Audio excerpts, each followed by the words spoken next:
The well at the center of the green is not a picture, it is a policy. Frost rims the curb like bad geometry, the rope hisses against worn stone as if arguing with its own memory, and the bucket, wood swollen where it should have been tarred, comes up smelling like last week's chores instead of today's drink. You set a horn lamp on the lip to coin a warm circle where hands will have to be honest. You place your palm on the beam of the village notice board, as if wood could borrow your pulse, and you hang counsel at mouth height where laziness must bruise itself to leave. Bucket rinsed, rope inspected, curb kept, lid shut, hand washed, slops to trench, buckets not shared, no throws. Words this short are not poetry. They are risk lowered to a height wrists can reach. Subscribe and tap the bell, the one that brings you new rooms to survive in, not the cracked pail that made its own sermon.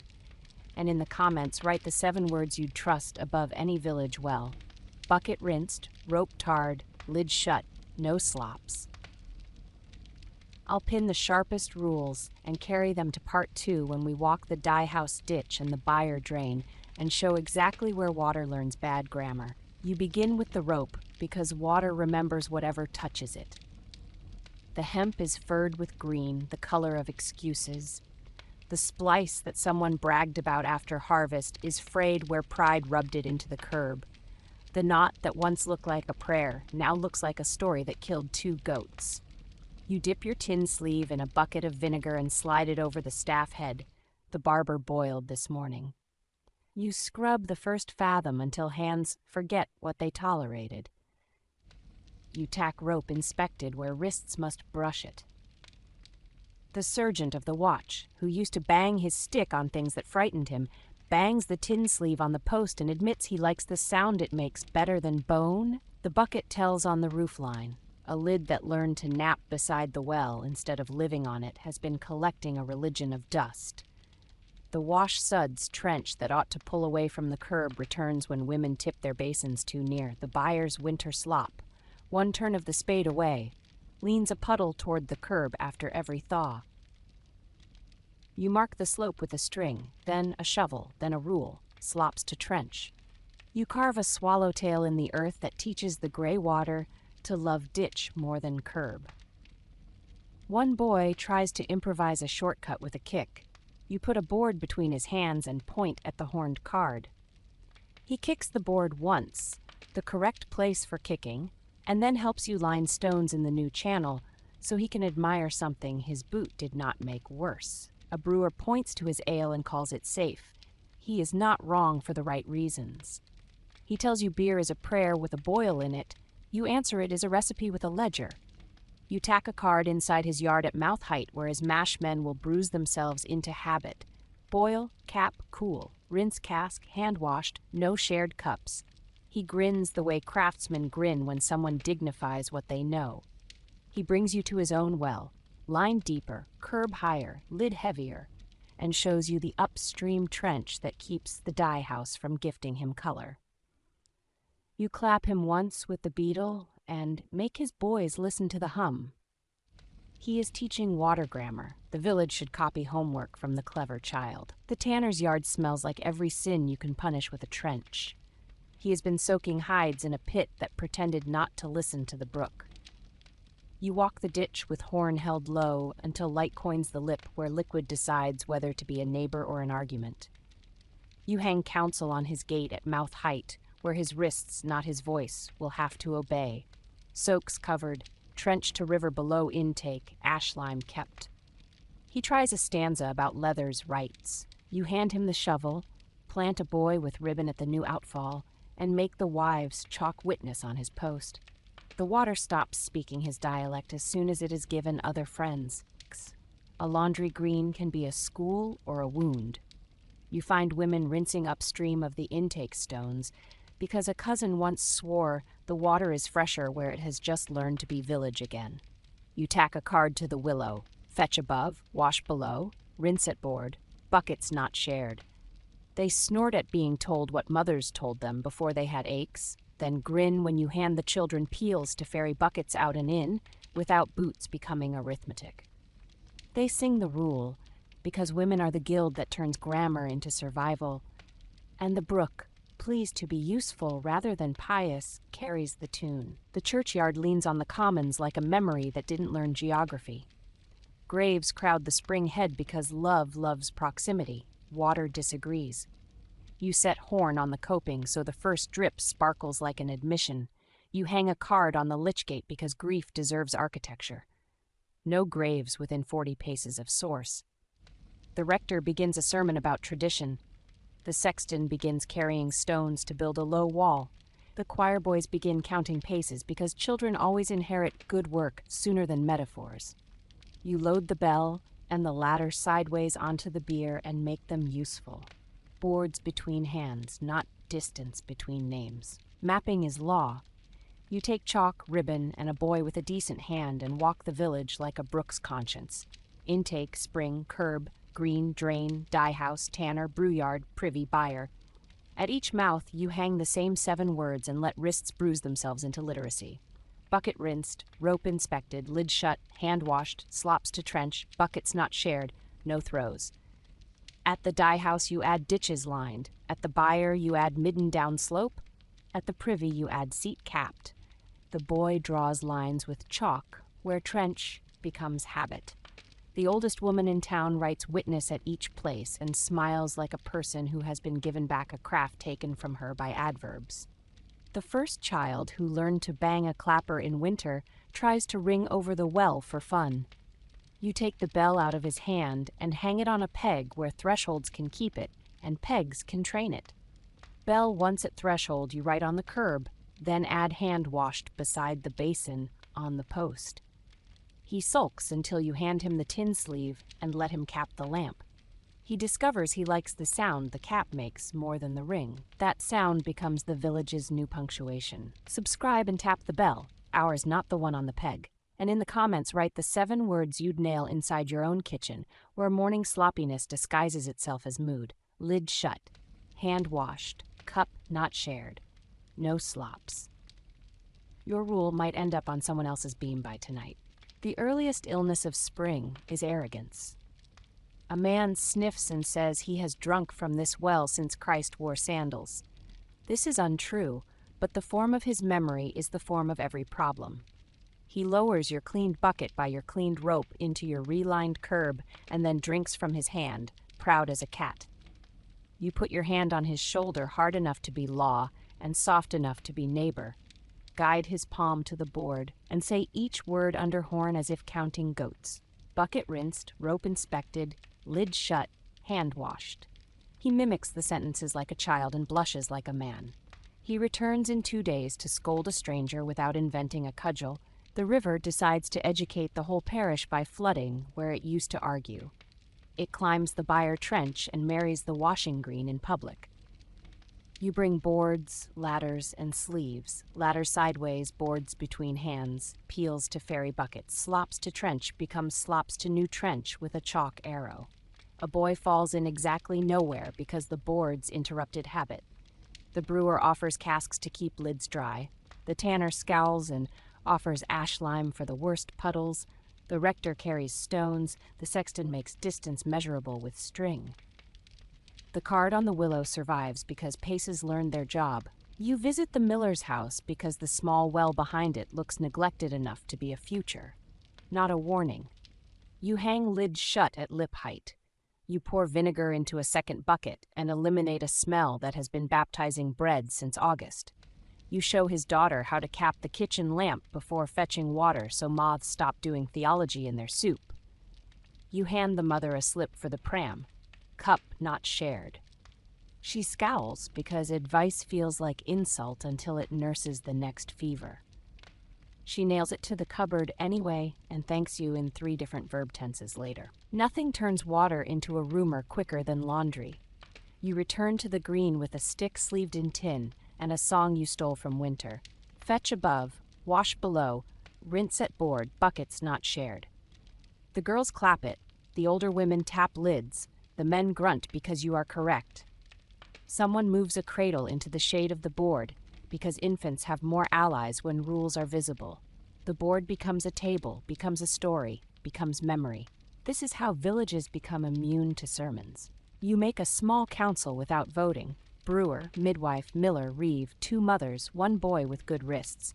They meet at the beam once a market morning and read bowls and weather, pebbles fetched, rope inspected, buckets rinsed, lids left, trench kept, witnesses named.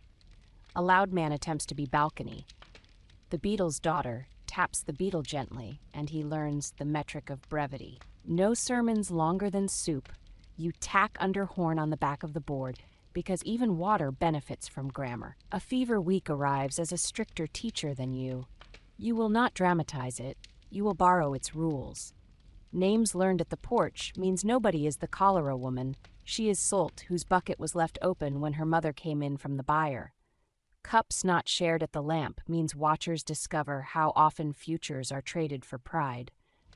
Bucket rinsed saves more poetry than any prayer spoken with dry lips. The brewer boils on schedule and does not call himself a doctor. The midwife who has long recognized Weather's ambition refuses to let bells replace basins.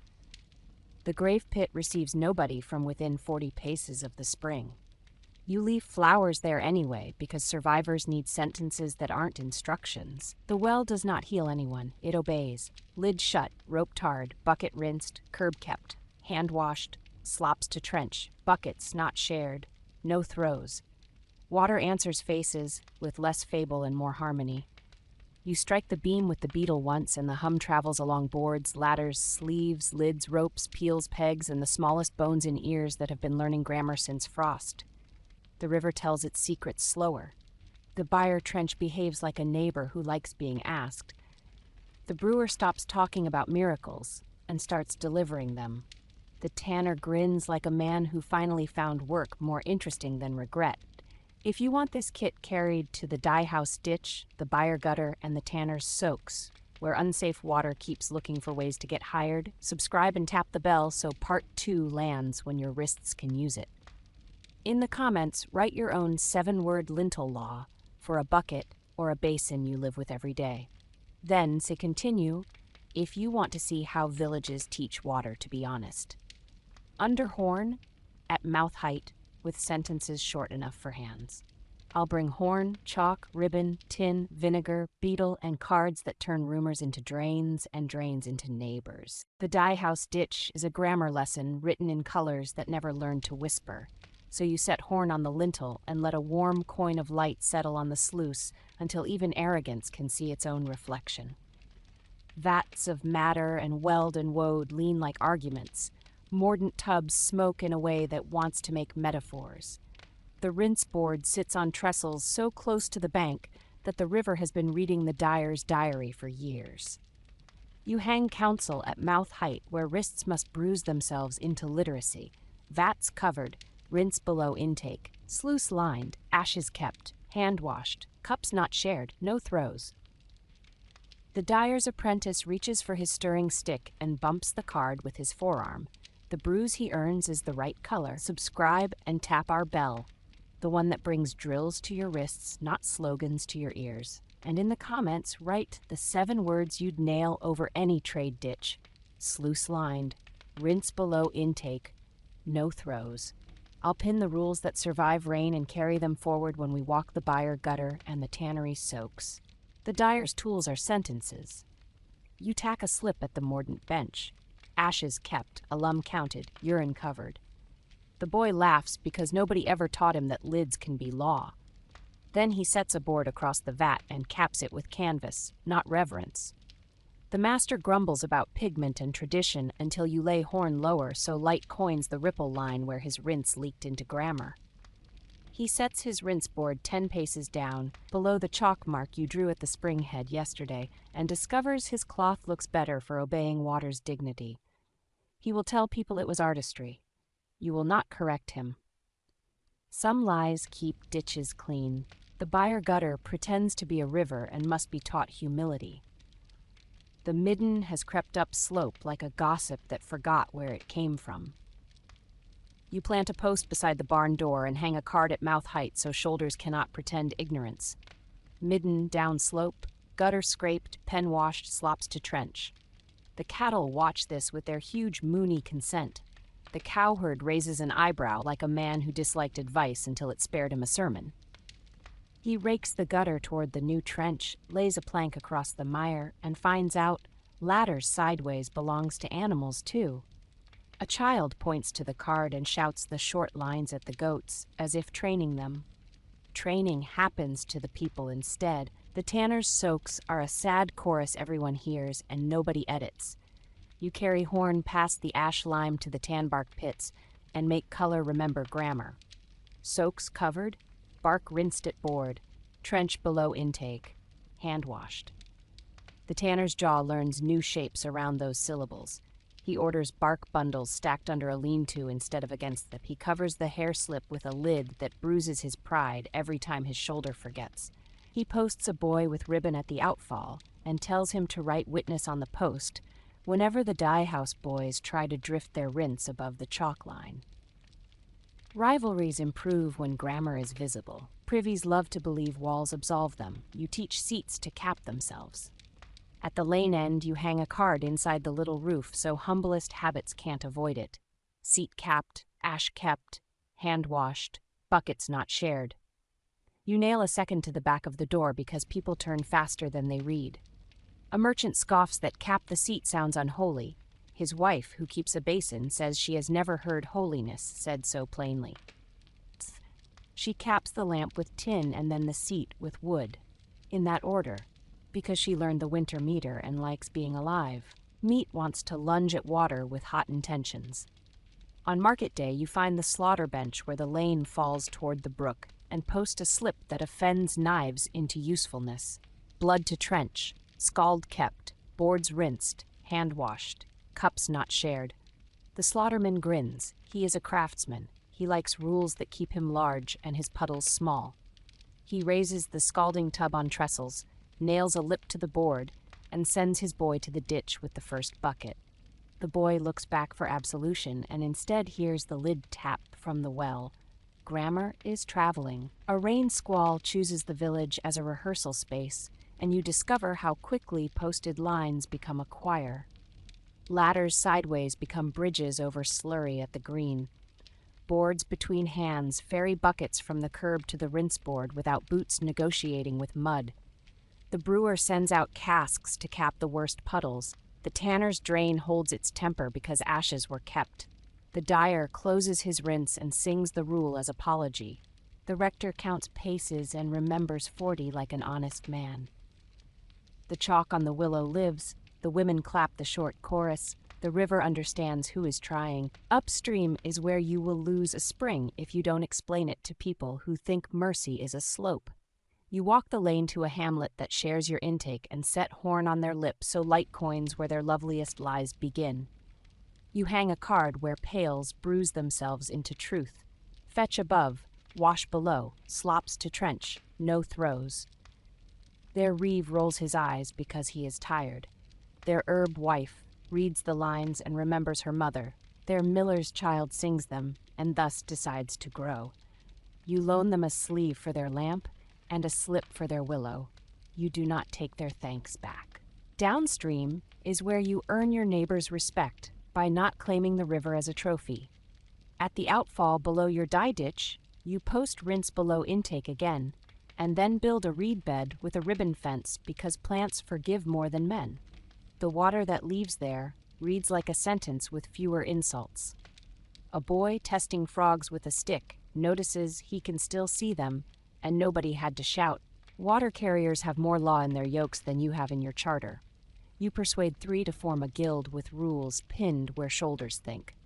Yokes rinsed, tubs scoured, hand washed, cups not shared, lamp capped. They smirk because they already did this. They laugh because now they can be proud. You stamp fish on their tokens. They carry buckets with a swagger that saves more throats than any cudgel. Washerwomen turn your card into choreography. They chalk the willow, sing fetch above, wash below as a round, and enforce buckets not shared with a kindness that bruises exactly as long as needed. When a visiting cousin tries to do laundry at the dipping stone, the girls move her tub with boards between hands and point to the card. She points to the sky and begins a speech. They ring once and cap the lamp. She laughs, then obeys.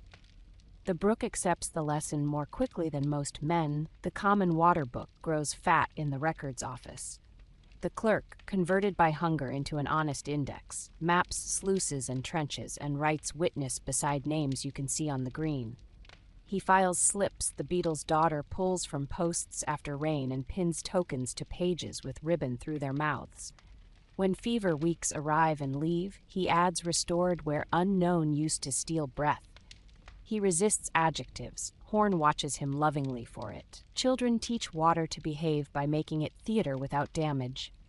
You help them build a little river in the schoolyard. Spring, curb, trench, dye ditch, byre run, reed bed, out of boards and pebbles and bowls. They practice slops to trench with ladles. They cap a nutshell lamp before it can flatter straw. They strike the beam with a toy beetle and label the hum law. An old man limps by and calls it play. The children call it practice. You call it next summer. The brewery keeps its contract with lungs by boiling when it claims and cooling when it promised. You tack a second card inside the brew yard. Boil, cap, cool, rinse cask, and watch a new apprentice learn to love vinegar as an instrument rather than a scold. He invents his own rule with chalk, cup not shared. The brewer pretends he wrote it. Fair day arrives with thirst-wearing lace. You nail a card to the soup tent and the alehouse threshold, cups not shared, hand-washed, lid shut, no throws. And your porch committee hands out pegs where bells used to insist on adjectives. A minstrel tries to satirize your card. The crowd sings the chorus back until he joins the rhyme. A tinker sells sleeves for lamp caps. A child with a yoke teaches grown men how to rinse without feeling scolded.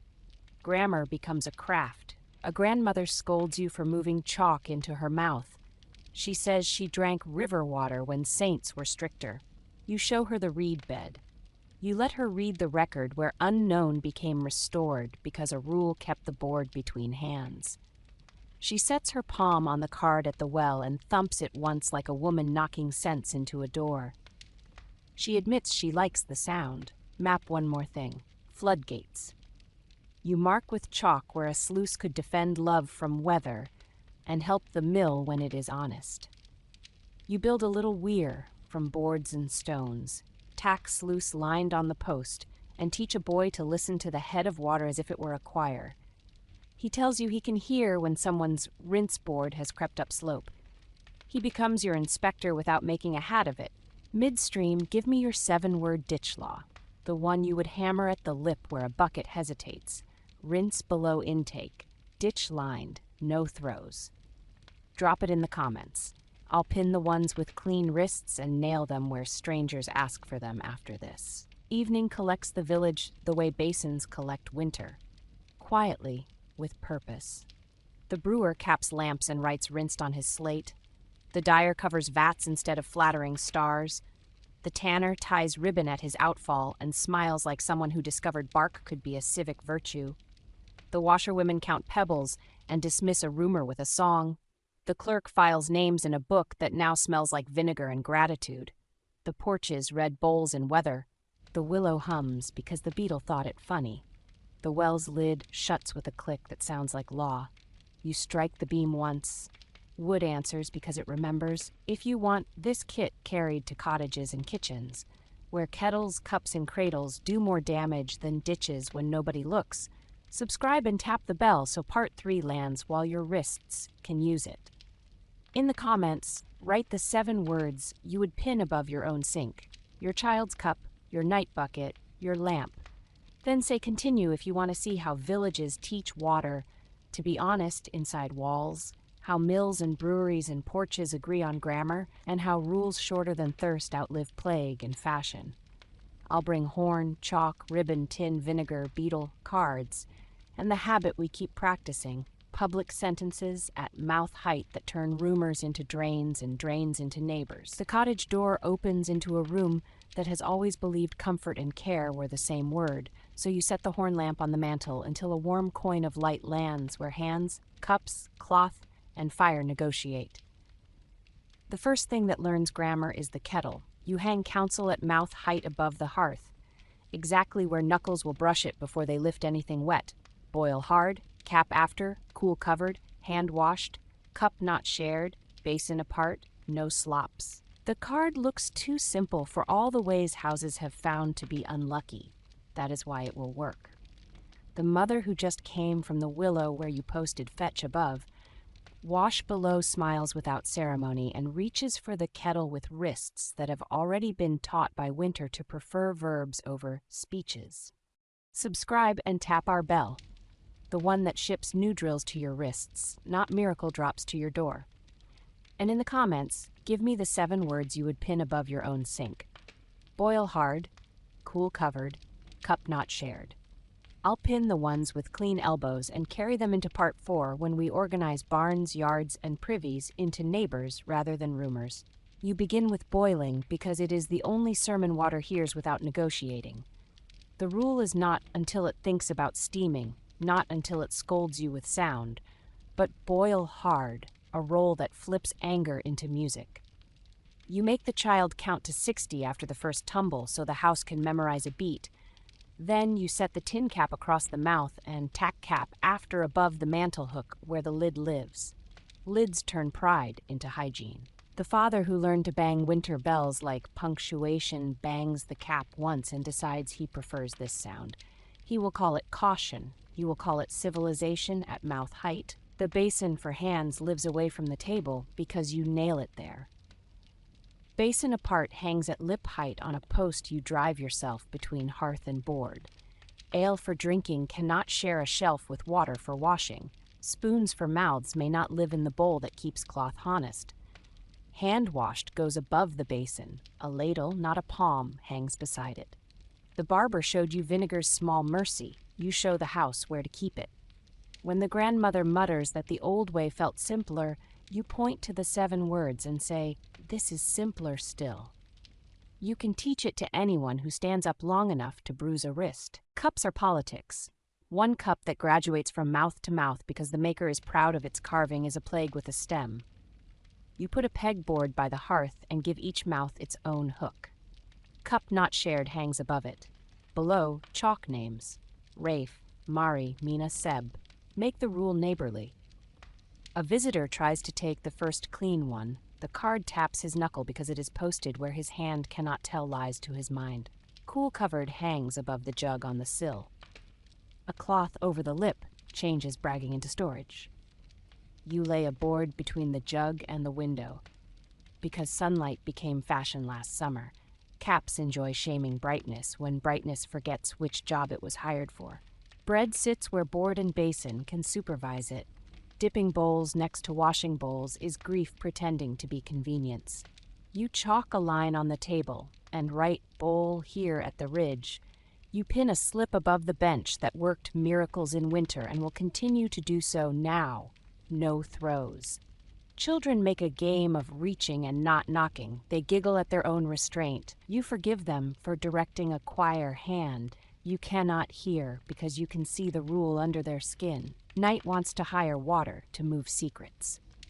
You hang a card above the night bucket because night is where rooms grow sloppy. Lid shut, bucket rinsed, slops to trench. The father blushes because he had always believed discretion was enough to make puddles moral. He puts both hands on the handle, learns to love walking outside with a board between hands, and discovers that the sky forgives faster than floorboards do. The pathway to the trench was slick with old excuses. Peels become bridges there, the same way ladders became tables. No slops hangs on the inside of the door, so ankles form habits. Cradles make water forget itself. Cloth for mouths drapes over rails that learn to flirt with hearth lamps. Spoons for lullabies dive into bowls where older hands have been rinsed. You hang a card on the cradle post because rules work best when they are tied to love. Cloth boiled, lamp capped, cup not shared. A young mother laughs at herself and unhooks the tin sleeve for the staff head. Yes, the staff head, so she can cap the cradle lamp without fumbling. The older woman touches the boiled cloth and says what all old ways finally confess when given a better one. It is still mine, it is simply better. Milk wants to be a neighbor, not a disease. The cow has a bucket and the child has a cup. The card puts grammar between them. Milk boiled, cool covered, cup not shared hangs above the bench, pails rinsed above the byre door. The cowherd insists cows are holy. The midwife says calves that learn to drink first from buckets, turn toward hedges, make poor theologians. Everyone laughs, which is better than arguing. Laughter bruises pride in a way mere instruction never does. The house wants a map. You draw one with chalk and pegs and cards: kettle, basin, board, pegboard, cradle, night bucket, lamp shelf, trench path, slops board. Each gets one imperative. Each is placed where wrists must lie to forget it. You thump the beam where the herb bundles hang and write no sermons longer than soon soup, because every house has a preacher and he is usually your mouth. The brewer knocks on the door to borrow vinegar and leaves with a card, because rules travel better one house at a time than all laws do at once. The dye house ditch you corrected in the lane sneaks back into the kitchen on boots. You stop it at the threshold with a training you stole from the watch. Shoes off, board down, hands washed, goes at ankle height on the jam, where everyone will pretend not to see it until their shin tells them to. A child does the first shoe check and becomes insufferable for an hour. You let him because insufferable 8-year-olds are cheaper than funerals. He caps the lamp because that sound is his reward. There is a false friendship between tea, ale, and charity. When neighbors bring cups to share kindness, they bring germs and bargaining. Cup not shared turns courtesy into a new craft, board between hands. You make the house build a serving plank and practice ferrying 2 bowls to the sill and back without tilting. Rope from winter becomes pegs for tray straps. Peels from winter become summer's help. Grammar loves tools. A peddler arrives with miracle drops, a bottle of blessed bitterness that promises to bully wells into being saints. You set the horn lamp near the mouth and ask him to read your cards. He tries to sell complexity to a room that has learned brevity. The mother offers him a bowl. He eats. When he reaches for the bottle again, the child points to boil hard and laughs like a hammer. The peddler pockets the drops and buys a sleeve for his travel lamp. He leaves poorer and better. He becomes a friend to water at his next village, because embarrassment is an honest teacher. You visit the neighbor who owns a sink and a stubbornness. He says running water makes rules unnecessary. You say running water makes rules easier. You hang a card above the tap, because taps do not absolve hands.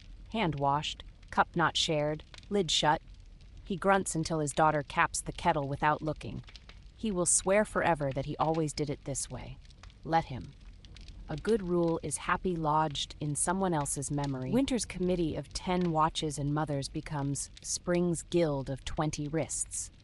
They meet by the beam outside and read bowls in weather. Buckets rinsed, lids shut, cups pegged, trench kept, witness written. They divide streets into small republics where 3 houses share one ditch and keep one another honest. They carry spare cards and spare sleeves and pegs in a basket because evangelism without tools is just theater. They are not loud. They write with chalk. Schools rehearse new reflexes. The maids drill hand-washed on the back stoop. The boys drill board between hands on the front step.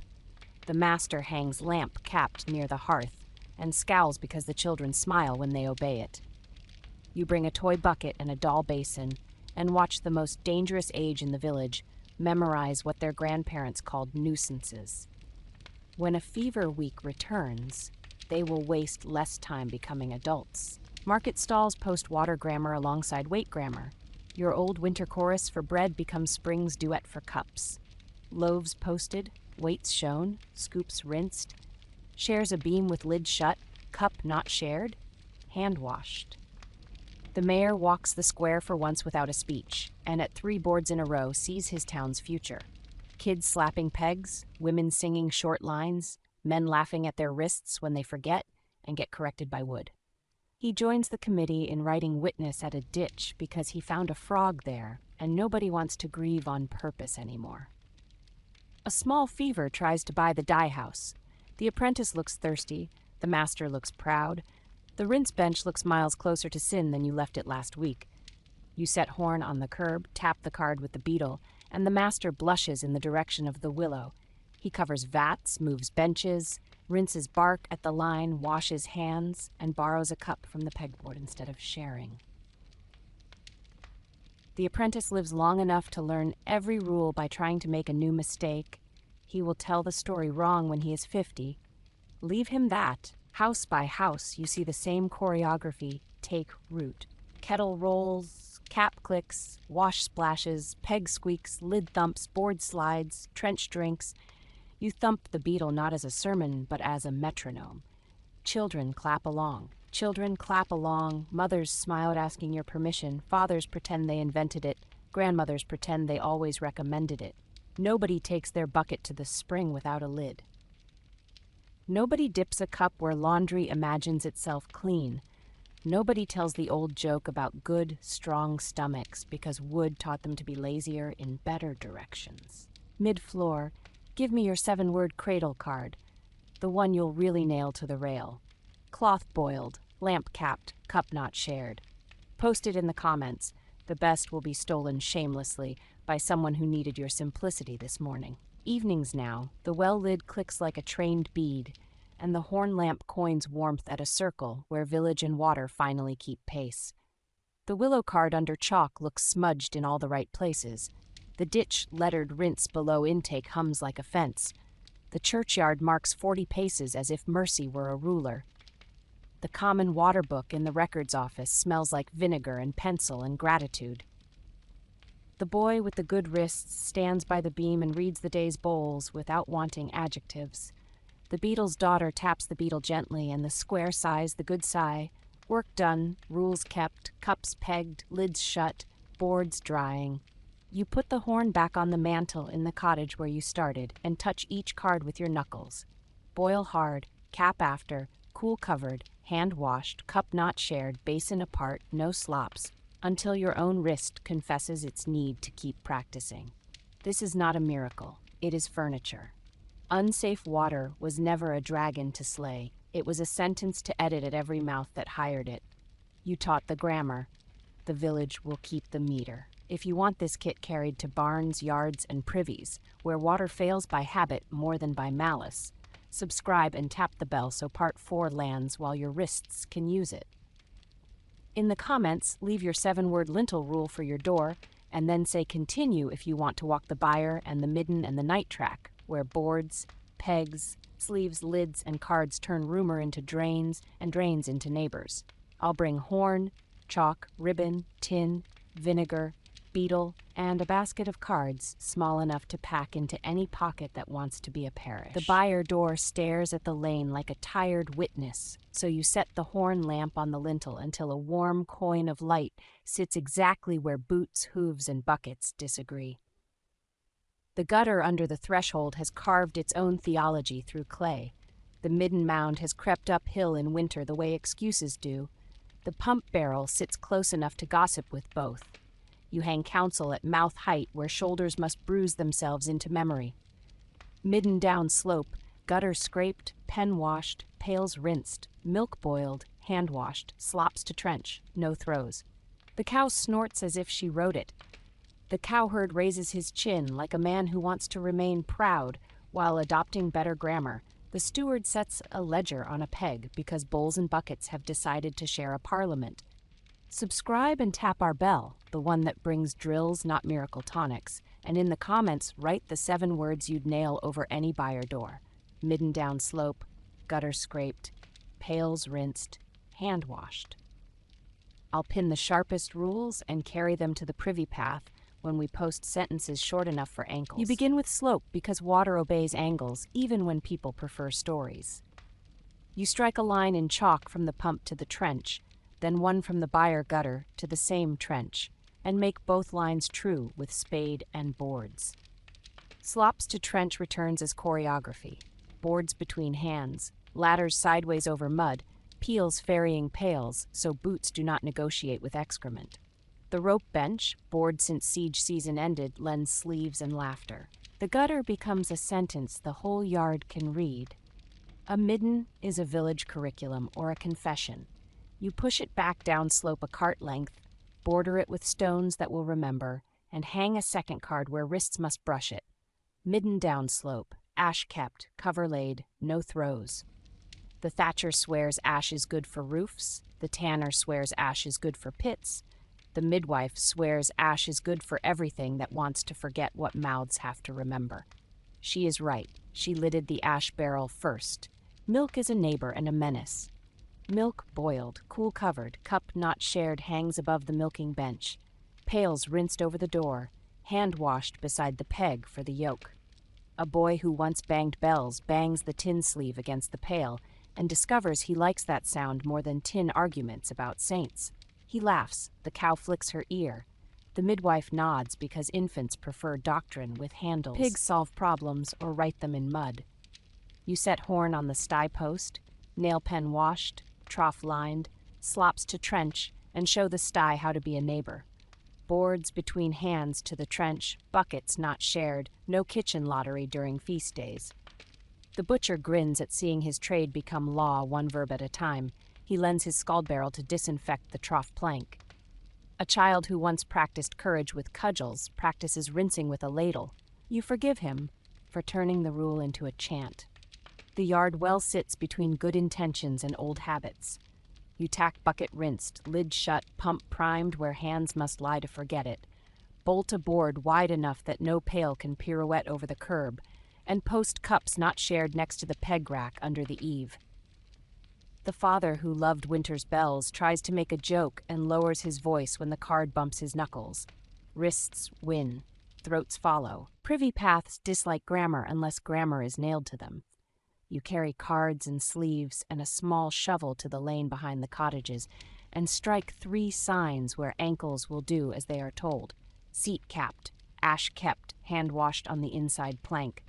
Path to trench on a stake at the bend. Bucket rinsed on the nail over the night pail's shelf. The sexton mutters about dignity. The beetle's daughter taps the beetle. The sexton fetches stones without needing to be depressed about it. When someone shrugs, "Nobody will see," you answer, "Ankles will," and move on. Rain teaches yards out loud. A squall turns the green slick. The trench drinks. The gutter scolds the buyer into honesty. The pump behaves like a teacher. You move through the yard and name what the water names. Boards between hands where carts made a lake. Ladders sideways where pigs learn to be poems. Peels to ferry where children prefer mud to grammar. The rope bench, half choir, half guild, enjoys being hired by sunlight to serve drains instead of drums. Someone starts the winter round with summer words. Lid shut, hand washed, cup not shared. The brook approves. Mapping makes thieves into neighbors. You walk the fence line with chalk and ribbon and 3 good wrists. 1 to draw, 1 to carry pegs, 1 to write witness on posts. Tanner's ditch, dyer's sluice, brewer's outfall, buyer gutter, trench lip, willow's chalk. Each earns a card at mouth height. Each expects to be touched into conscience. You mark 2 places for reed beds, a luxury that tastes like discipline, and nail sluice lined where shovel and hoe can see it. The river slows to think because you gave it something worth considering. The barn has always wanted to be a school. You set horn on a peg by the door and hang hay racked, floor swept, hand washed, pails rinsed, no throws. The reeve argues he cannot wash after every bale. The midwife says he cannot not. He laughs the laugh of a man who realizes he is about to survive a habit he thought he liked. The boys drill sweeping as a march. The girls count pegs like a psalter. You leave them to it. They are the correct government for straw. Guests bring water mistakes with them. You post hand-washed, cup not shared on the lintel of the spare bed and leave a peg for a traveler's bell, because bells belong on pegs in this century. If someone tries to sell blessed drops, you hand them a bowl and point at boil hard. Sellers who eat become less interesting merchants and better neighbors. You have enjoyed this pattern all year. Festival rehearses forgetting. You nail cards at the ale tent, the pie stall, and the puppet stage. Cups not shared, hand washed, lid shut, no throws. The puppet that wants to satirize rules gets heckled by the slop's trench. The crowd sings the chorus that corrects even while laughing. A boy demonstrates the tin sleeve on a staff to cap a lantern during a song, and the song improves. No one misses the bell. Old mistakes wear good shoes. A grandmother puts a cup on the cradle rail because she has since she was 12. You hand her the card with 3 lines the midwife wrote in a good mood. Cloth boiled, lamp capped, cup not shared. She looks at the pegboard and says what you love hearing, "This is mine now." She moves the cup, caps the lamp, and invents a lullaby that says, "hand washed" between verses. The common water book grows braver. The clerk maps ditches and writes restored beside names everyone now says out loud. He staples fish stamp tokens to the margin when bowls forgave rents during fever, knots ribbon through slips that say witness where the dye house moved its board. He resists adjectives even when moved. Horn hums approval. When he forgets and starts a story, the beetle's daughter kisses the beetle against the beam, and his wrist remembers brevity. You take a tour of kitchens with vinegar tucked in your pocket like a conscience. In one you find a kettle steaming without boiling.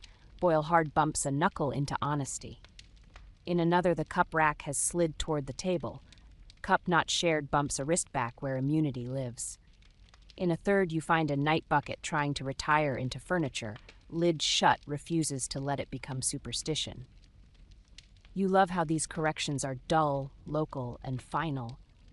Mid-yard, write the 7 words you would pin over a privy seat in a house you love. Seat capped, ash kept, hand washed, cup separate. Put them in the comments. I'll pin the ones someone else needed before dawn.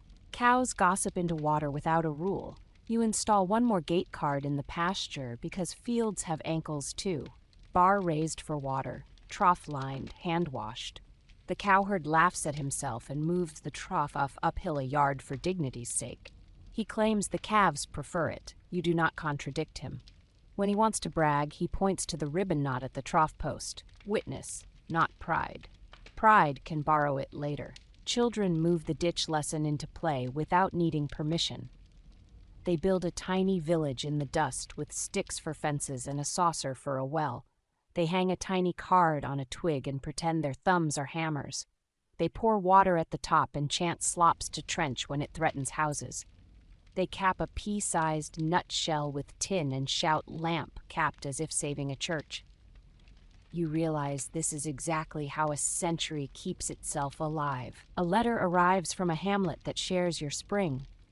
They copied your cards and want to brag without being insufferable. You carry sleeves, pegs, and horn to their green.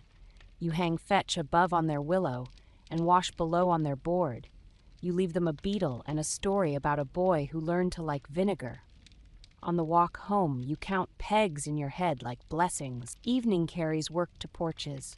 The stew ledger reads bowls. The beam hums. The market breathes without sharing cups. The buyer gives water without sharing wells. The dye house keeps color without poisoning grammar. The rector walks the 40 paces and hums the 7 lines. The sexton caps lamps with sleeves and does not advertise it. The river chooses to be neighbor, not audience. The square smells like lids and vinegar and bread rather than like opinion. That is your reward. You tap the beam with the beetle in your own yard. Kitchen card, buyer card, privy card, and let the wood answer. It does. The horn lamp coins its warmth exactly where wrists learn to argue with laziness all winter, then learn to love winning. The well at the green is not a picture. It is public prose. Unsafe water was not a curse. It was an employer you fired with short sentences and pegs. If you want this kit carried through the last places where water gets hired to be cruel, the mill tail race, the festival field, the pilgrim hospice, subscribe and tap our bell so Part 5 lands while your wrists can use it. In the comments, leave your 7-word lintel rule for barns and buyers and say, continue, if you want to watch how reeds, ditches, pegs, sleeves, lids, boards, and cards keep a parish alive after rumor runs out of poetry. I'll bring horn, chalk, ribbon, tin, vinegar, beetle, cards, and the habit we've been rehearsing, posted rules at mouth height that let hands outthink thirst. The mill tail race is a silver argument that keeps forgetting the difference between work and waste. So you set the horn lamp under the arch and let a warm coin of light sit on the lip of the sluice until even hurry can see itself. Spray beads your sleeve. The wheel mutters. The floor remembers every boot that chose speed over rinsing. You hang counsel at mouth height, where forearms must bruise themselves before they borrow the bucket. Sluice lined, rake kept, tail race fenced, rinse below intake, hands washed, no throws. The miller's boy, promoted by Winter to a man with broom grammar, taps the card with 2 fingers and grins because this is the first time the water behind the mill has felt supervised rather than flattered. He shoulders the rake and pulls weed from the grate until the wheel's breath sounds like a loom rather than a cough. Subscribe and tap our bell, the one that ships drills to your wrists, not miracle cures to your door. And in the comments, write the 7 words you'd nail beneath any tail race arch. Sluice-lined, rake-kept, rinse below intake. I'll pin the cleanest rules and carry them to the festival field where cups and puddles negotiate in public. You begin with the rake because nothing sabotages kitchens faster than a tail race that thinks it is a picnic. The boy clears the grate, sets a peg for the rake, chalks witness where his hand touched the post, and fetches a board to sit over the muddy margin. Tail race fenced goes up on a stake at ankle height so boots can learn and mouths can rest. The brewer's man arrives with rinse buckets and gets bumped by the card. He laughs, lowers his pride, and carries them 10 paces downstream to the chalk mark you drew a month ago. The dyer, who has learned the new hymn, nods toward the willow where fetch above, wash below still lives. Grammar repeats. Water obeys. The miller wants to talk stones again. You want to talk stairs. You tack hands washed, lamp cap by the stair to the meal floor because flour dust keeps secrets until flame asks it to perform. The boy slides the tin sleeve over a staff head and caps the lamp. The cap clicks like a hinge, remembering manners. You pour vinegar into the scald trough that cleansed the bolting cloth and find the old stain nobody meant to worship. The miller blushes and lifts the frame, embarrassed into adulthood. Winter taught your village to prefer embarrassment over grief. Spring must keep that habit. Downstream, the tail race runs past the footbridge children use to turn errands into parades. You hang a smaller card at child height on the rail, boards between hands, buckets not shared, and give them a game. Ferry the ladle, cap the lamp, count to 60 while the kettle boils. They credit themselves too loudly. You let them. Pride that hauls buckets will survive more festivals than satire. The festival field is a machine that can turn clean villages into rumors by noon. You arrive early with horn, cards, sleeves, pegs, and boards, and you hang counsel where appetite cannot avoid it. Cups not shared, hand-washed, lid shut, slops to trench, lamp capped, no throws. The ale tent nails it beside the price board. The stew tent hangs it above the ladle. The puppet stage swallows its jokes and posts the same rule backstage. You lay ladders sideways into boardwalks over the low places and assign 2 boys to cap lamps while fiddlers tune. The beadle's daughter sets a basin at the entrance and pins wash here at child height. She will hum the meter until wrists obey. Sellers appear with their own mistakes. A pie woman stacks mugs. You peg a board and write names with chalk until your hand aches. Cup not shared saves more mouths than any sermon she's heard, and she grins because rhythm feels kind. A tinker displays clappers for nostalgia, eat him a sleeve for his travel lamp, and make him sing the chorus as price. A quack peddles drops for wells. You sit him on a board, hand him a bowl, and point to boil hard. He eats, nods, and, better than argument, starts selling sleeves and pegs. Rowdiness attempts to purchase the afternoon. A troop arrives with a bell on a staff and a skit about strong stomachs. You set horn at the stage wing and tap no throws until the wood hums through their props. They shorten their script to 7 words and the laugh line becomes cup not shared. The audience sings it back. The troupe makes more money than usual. It will embarrass them into being useful in the next parish too. The trench that guards the field's lower edge wants a ledger. You hang slops to trench on a stake and turn boards into ferries. No throws rides the lip where even elbows can read it.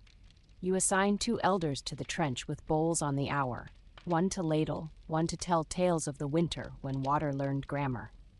The trench receives beer foam and rinse gray without touching mouths. The willow overhears and approves. Mid-green, while horn coins the basin and your card bumps a dozen wrists into decency, write the 7 words you would nail over any stall where thirst and gesture meet. Hand-washed.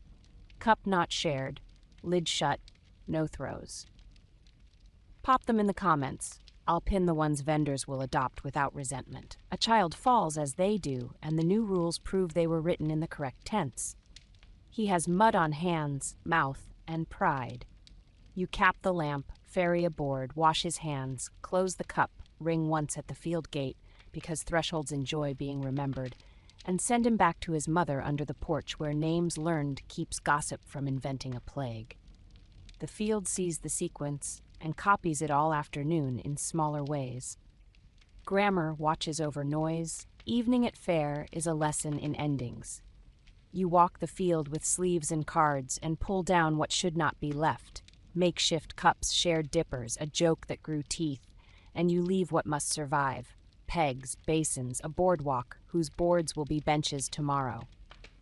You clap the buyer card back onto the stable door and the stew card back onto the porch, and the night bucket card inside 3 cottages you love. The horn lamp coins one last circle at the green, and you realize the square is keeping habits without asking permission. That is how festivals stop rehearsing funerals. The Pilgrim Hospice is where cups and customs meet the border between villages, so you bring your smallest cards and the most vinegar. The porch needs sentences short enough for weary eyes: alms placed, hand washed, lamp capped, cup not shared, bell hung, no throws. The sister who keeps the ledger reads names gently. She pins tokens to ribbon with fish because gratitude carries better on cloth than on mouths. She points to the board. Rinse at the line below the chalk. Wash in the bowl away from the jug. Lid shut. Cup yours. Pilgrims who arrived with clappers on cords discover that pegs are more forgiving. They ring once at threshold, hang their bells like good coats, and learn the joy of being citizens for a day. Hospices fail at night if they keep wells inside age-old stories, so you tack bucket rinsed, lid shut to the shelf where eyes will find it with sleep. You hang basin apart over a stump that has been asked to be sink and table. You move it a yard, teaching distance like tenderness. You show the sister how to cap the lamp with tin using the staff sleeve the barber boiled for her, and the cap clicks into habit. She smiles. A rule just became furniture. Rumor travels roads faster than wheels. One carries a tale that your cards are arrogance. You answer with bowls. A pilgrim who has been told that pegs are pride eats under the porch after washing and writes his name in the book without adjectives. The card bumps his knuckle. He chuckles. He buys a sleeve for his travel lamp from the tinker and writes cap after above his own hearth 2 towns away. You will never meet his children. They will drink less rumor and more water because their father learned 7 words. The milltail race claims your attention again when rain fattens its ideas. You find 2 clothiers rinsing cloth above the chalk mark, and the card hums at their wrists. You guide them downstream with a board between hands. You give them a story to tell their apprentices. We broke the rule. The willow remembered. We moved. Their cloth keeps color. Their neighbors keep teeth. Nobody needs to invent saints. A letter comes from a steward who wants to argue that water does not remember.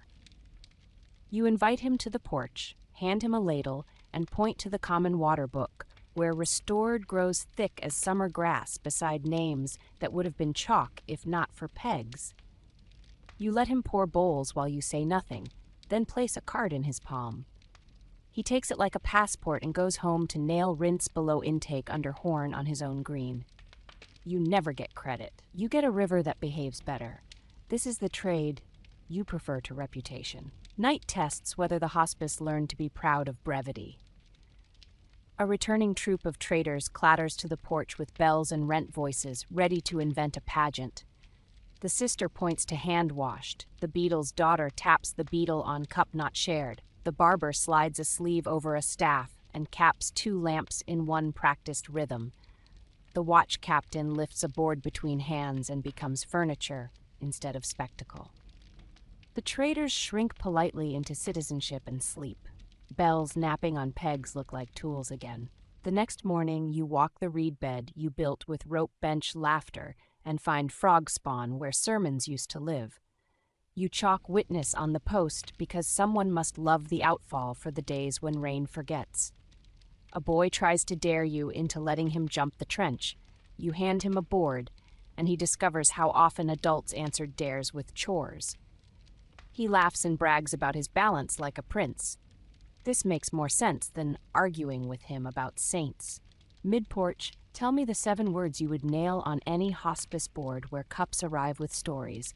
Hand-washed, cup not shared, bell hung, no throws. Put them in the comments. I'll pin the lines pilgrims will memorize with relief. A final rumor tries to walk from the dye yard into the soup line. Sharing strengthens kin. You point at pegs, chalk names on cups, and then do the only persuasive act left in the century. You feed people.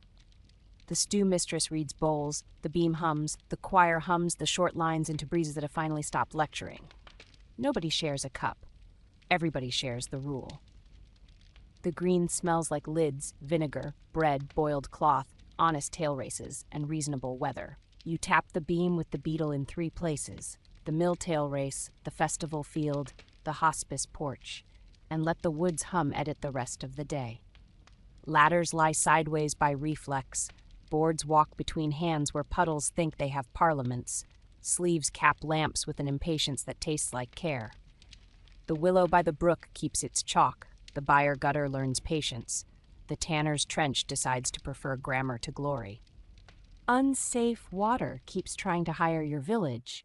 Your village keeps posting sentences at mouth height that make its offers boring. If you want this kit carried to the last places where water becomes gossip, brewers' casks, church fonts, traveling carts, and the road that ties your spring to other people's throats, subscribe and tap our bell so Part 6 lands while your wrists remember the meter. In the comments, leave your 7-word lintel law for a stall or a porch you love. Then say continue if you want to see how festivals, fonts, and carts learn to be neighbors under horn. I'll bring horn, chalk, ribbon, tin, vinegar, beetle, cards, and the only miracle this channel ever promises, public sentences short enough for tired hands. The brewer's yard greets you like a kitchen that learned mathematics, so you set the horn lamp on the mash tun's rim and let a warm coin of light sit where steam pretends to be virtue. Casks lean like paragraphs waiting for verbs. A rinse pail yawns beside the spigot like an alibi. A lad with red ears lifts a wooden dipper as if tradition were an oath. You hang counsel at mouth height where forearms must bruise themselves before they borrow anything wet. Boil hard, cap after, cool covered, casks rinsed, cup not shared, hand washed, slops to trench, no throws. The brewer reads it once, snorts because short rules always sound like jokes to men who survived long winters, and then, because he too wants fewer funerals, points at the kettle and growls, "Make it roll." Subscribe and tap our bell, the one that brings drills to your wrists, not miracle drops to your door. And in the comments, write the 7 words you'd trust above any brewyard gate. Boil hard, cap after, cup not shared. I'll pin the cleanest lines and carry them into the church porch, where fonts, pegs, and pebbles must learn to be neighbors. The boil is the only credible preacher left in town. You stand with the lad and count to 60 after the first gallop, not the polite simmer that impresses nobody. He caps the kettle with tin that remembers winter and laughs because the click sounds like a door learning manners. Cool covered saves more heartache than all the saints' days in a season. You tack the words where his wrist will lie if his mind forgets. Casks roll to the rinse trough in a procession that replaces parades. Casks rinsed hangs above the staves. Vinegar persuades wood to tell the truth about last week's habits. The brewer tries to teach you history. You hand him the ladle and point to the trench. He nods. He pours. Grammar loves allies who can count. Elle wants to borrow cups to be friendly. You hire pegs to be strict. A plank by the yard door earns hooks for mugs and chalk for names. Cup not shared rides above it with the steadiness of a weather vane that enjoys being dull. The brewer thinks it will cost him coin. The fare proves it saved him tongues. The same tool rescues church and market. Names learned, cups pegged, lids shut. You tell him he just became part of the records office. He scowls in pleasure and pretends not to. The church porch needs the same grammar dressed in linen. You set horn on the font's lips so stone admits what water must become. You hang counsel at mouth height beside the stoop. Hand washed. Cup not shared, cap after, bell hung. no throws. A well-meaning aunt reaches to rinse a baby's mouth at the font. The card bumps her knuckle. She corrects with a laugh and a basin at the side. The sacristan, sleeves rolled because Vespers prefers wrists, caps the lamp and sings the short lines to himself before opening the churchyard gate. The choir boys learn to hold boards between hands when carrying bowls at feasts and christenings. The clatter that once sounded like clappers now sounds like trays. You realize the village finally found a way to make piety feed people without boasting. Pilgrim carts are moving wells that either civilize roads or pollute houses. You meet the first at the hospice lane, axle creaking, cask swaying, a bucket that looks modest and is not. You hang a card on the tailboard where hands must bump it before they borrow gravity. Bucket rinsed, lid shut, basin apart, cups pegged, hand washed. The carter mutters he hasn't time for rules. You time his rinse and clock a fever he doesn't catch. He buys a sleeve for his travel lamp because even stubborn men enjoy the sound caps make when they tell the truth. When he leaves, he carries one extra card in his sleeve. By Michaelmas, you will see its twins at 2 inns you have never visited. Fairs try to become floods unless grammar learns to be a fence. You nail cup not shared, hand washed, lid shut, slops to trench at the ale tent and the soup line, and you loan boards long enough to turn puddles into bridges. The tinker sells sleeves by accident and columns by design. The puppet that used to mock your card now sings your chorus and earns twice the coppers. Children run the basin like a game. Pebbles become a rationing device. The reed bed behind the tent receives its due and does not receive theatrics. If a stranger complains your 7 words kill joy, the brewer hands him a full mug with his name written on the handle. The man drinks, hums the line, and spends the afternoon correcting other people's elbows. Fonts and funerals have been neighbors for as long as villagers have known string. You make them obey the same sentence. At christening, hand-washed. Cup not shared lives in the vestry beside the towel. At burial, no graves within 40 paces of source, sits under horn at the lich gate, like a beatitude that grew up. The rector still wants to sing. The sexton still wants to measure. You still want to keep the river out of the ground that shapes your porches. Everyone gets their wish.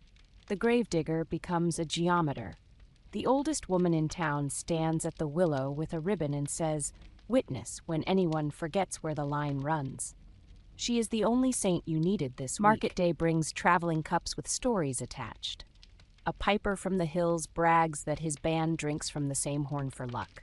You point at cup not shared and hand him a peg. He sulks for a verse, then sells 3 sleeves and writes a new stanza about pegs that makes children clap. A cloth buyer from the city brings a cask he swears is holy. The brewer taps it, rinses a cup, boils a pan, caps a lamp, and shows him how holiness fits inside chores. He goes home carrying your card with his pride, repurposed into a story that will save 2 streets you'll never see. Carts collect water where road meets rumor. Meet a mule train at the ford and find buckets nested like lies. You hang bucket rinsed, lid shut on the led beast's yoke and teach the driver to count to 60 while the kettle rolls. You tack basin apart to the tail cart so washing stops pretending to be drinking. You chalk witness at the crossing stone and make 2 villages adopt the same grammar for one day.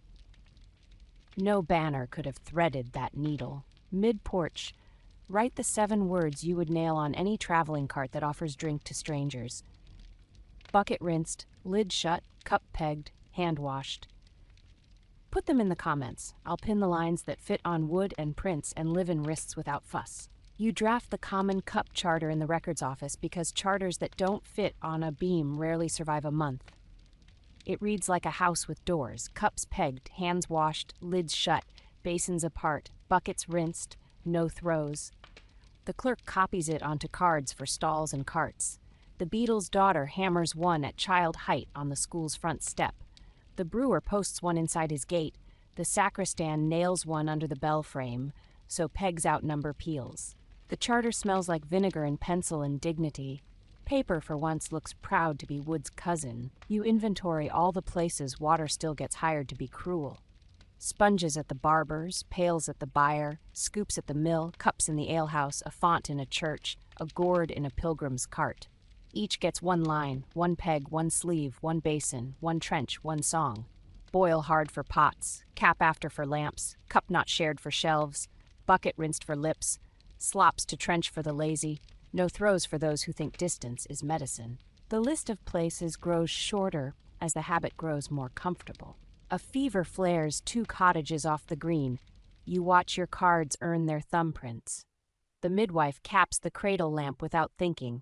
The father keeps the night bucket lid shut. The grandmother boils cloth like someone getting paid. The brewer keeps to his schedule. The well lid clicks like grammar.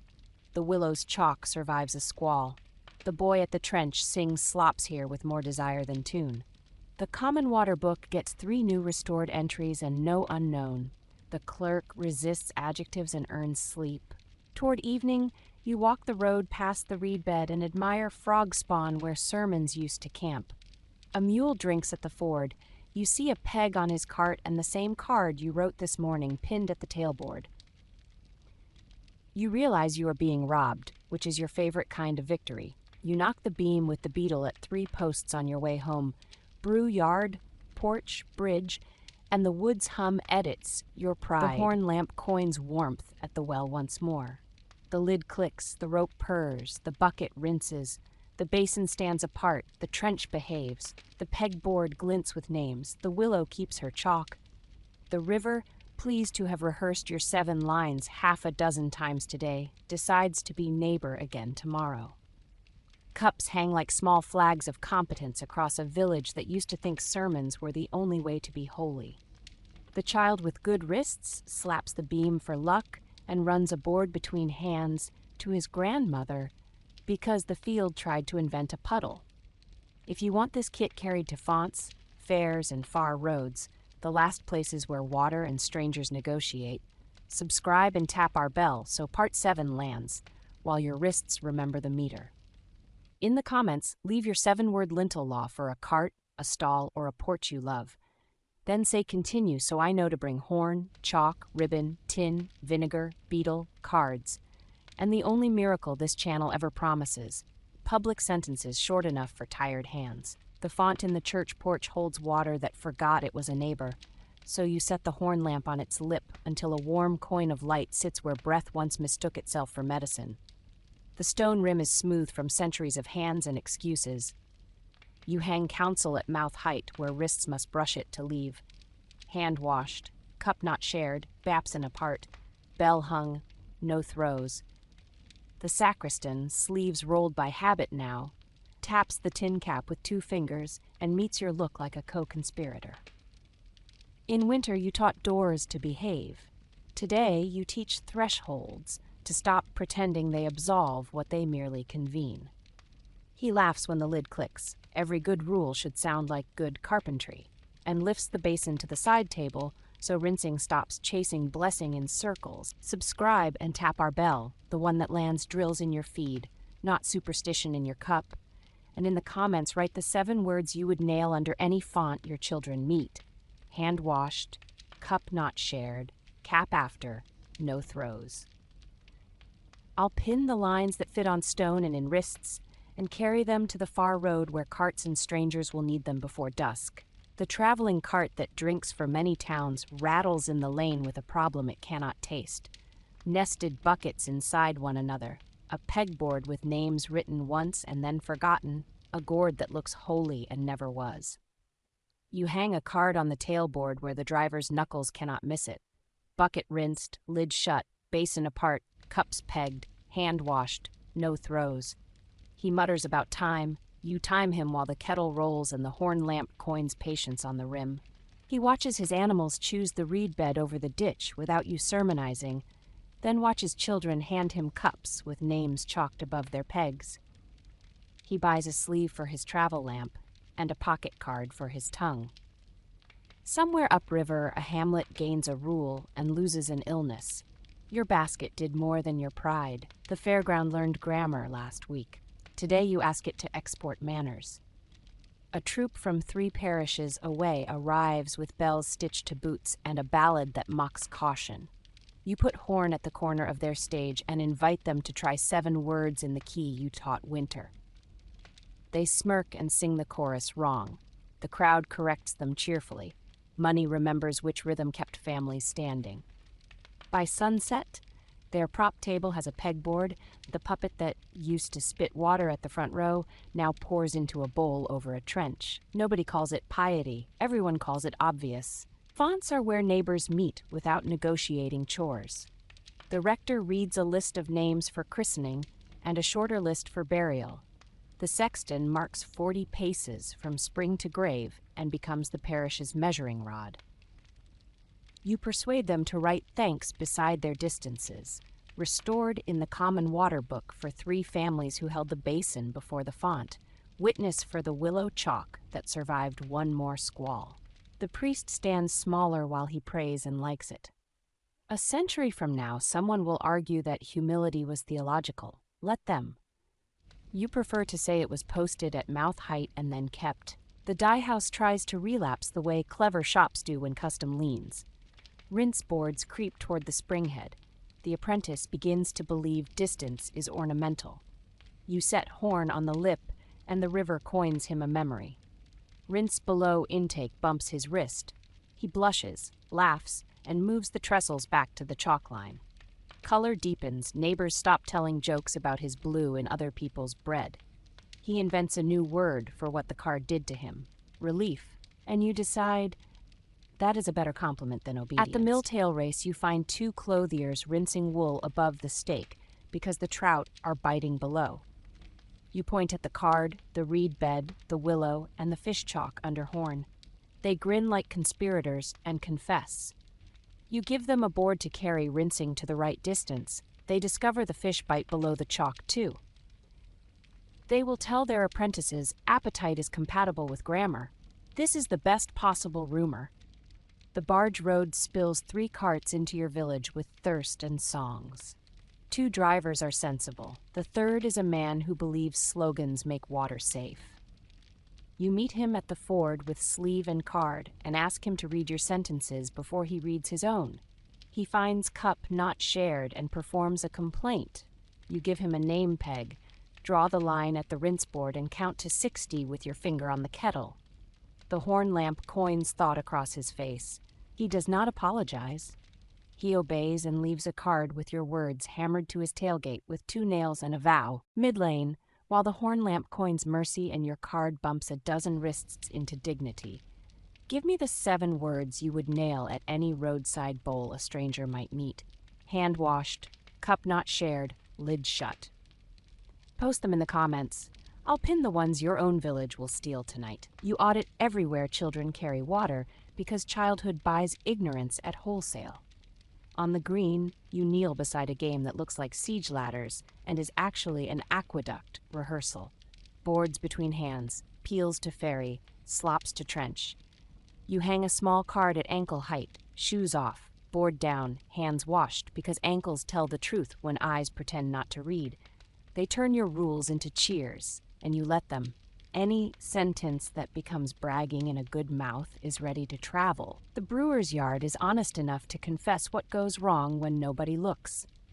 You tack boil hard, cap after, cool covered on the mash tun, and watch the young man who tried to shorten the boil last market blush at his own memory. He will be the loudest defender of your card in 3 parishes next year. You lend him sleeves for the tent lamp. He caps without thinking. The click goes straight into his bones. You take the kit to the next village because rivers do not respect parish borders. Their willow has chalk that lies a little. Their well has a lid that sleeps. Their font has a memory it prefers not to share. You do not lecture. You hang 7 words where wrists cannot escape them. Lend sleeves and pegs. Draw a trench with a string. Cap a lamp. Count to 60. Write witness with a fish. They steal your rules gladly. You let them keep the praise you earned. If anything travels faster than gossip down a valley, it is a useful card written briefly. Fairs pay you back with their breath. In your own tent, the stew mistress reads bowls. The beetle's daughter taps the beetle and enjoys humiliating grammar. The children clap the meter. The reed bed receives its due. You peep behind the puppet stage and find your sentences pinned at mouth height for puppeteers. Your eyes sting because you are tired, not sentimental. The horn lamp does not care why you grin. It coins a circle on every lip that confessed and improved. Flood season arrives because weather owes nobody vows. You watch the brook bully its banks and discover your trench work practiced for this moment. Boards become ferries, ladders lie sideways, caps click, slops obey, buckets rinse pegs shine, the willow chalk moderates, the reed bed buys time. After 2 days, the village smells like wet wood and vinegar instead of fear. The Common Water Book receives 3 restored entries and 0 unknown. The clerk resists adjectives and earns his sleep. The church font keeps its humility at a funeral that could have invited superstition. The sacristan washes first, the sexton keeps 40 paces, the rector reads short, the choir sings the winter meter softly because grief prefers competence. At the wake, cups hang on pegs, lids shut, basins apart. The elders argue about saints anyway, the children cap lamps whenever hands wander. Culture is a dozen small wrist habits outlasting a story. The road sends back proof that theft is the compliment you want. At the next fair, you spot your card on a cart you never touched, your meter coming out of a fiddler you never met, a sleeve capping a lamp you'll never see again. Good. You bang a beam with the beetle because wood belongs to the century that keeps its hands visible. You finish by making the kit so small it cannot die. Horn pane wrapped in wool, handful of cards drilled for tacks, chalk, ribbon, tin sleeves, vinegar, beetle, ladle, 3 pegs. You hold each up to the camera because this channel runs on practice, not awe. Then you hand the basket to a woman from 3 valleys over who wrote your phrases from memory in a letter you liked. Start with the beam, you tell her. Post it where mouths must bruise. Boil hard, cap after, cup not shared. Bucket rinsed, basin apart, slops to trench, no throws. She repeats each line like a knot she intends to trust. The font at the porch glows under horn like a useful prayer. The brewer's yard hisses contentedly. The mill tail race forgets how to make theater. The byre path smells like lanes, not lungs. The willow keeps chalk where it belongs. The Common Water Book grows fatter with verbs and thinner on grief. The reed bed hums. The bee in the hedge decides you have worked enough and demands that you admire something unposted for once. You humor it because humility is easier where pegs already won. You hang one last card inside your own door where morning can bruise you before your mouth invents a shortcut. Boil hard, cap after, cool covered, hand washed, cup not shared, basin apart, no slops. Your wrist drags across the words and recognizes itself. Unsafe water did not leave your parish because of miracles. It lost its job because you hired wrists to be clever in shorter sentences than fear. You did not make a saint of the well, you turned it into a neighbor. Subscribe and tap the bell so the next 7-part walk lands while your beam still remembers its height. In the comments, leave 2 things for other villages to steal. Your 7-word lintel law you'll actually keep at home, and the next theme title you want hammered into drills under horn. How parish bells outran gossip, why city walls ate generals, what market stalls taught ministers, or the title only your street knows it needs. We'll shoulder horn, chalk, ribbon, tin, vinegar, beetle, cards, pegs, and the one habit this channel will keep exporting until fashion tires of hurting people. Public sentences at mouth height that tired hands can obey without needing anyone's permission.